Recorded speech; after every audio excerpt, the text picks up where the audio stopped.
It's quite important to differentiate between normal snoring and obstructive sleep apnea.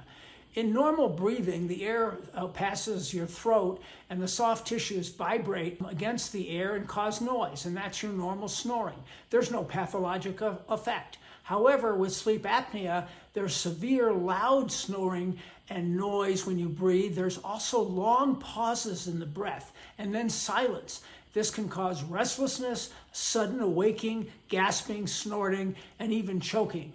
This will have pathological effects, including headache, sleeplessness, and even high blood pressure. This could cause mental problems like decreased focus and concentration when you're awake.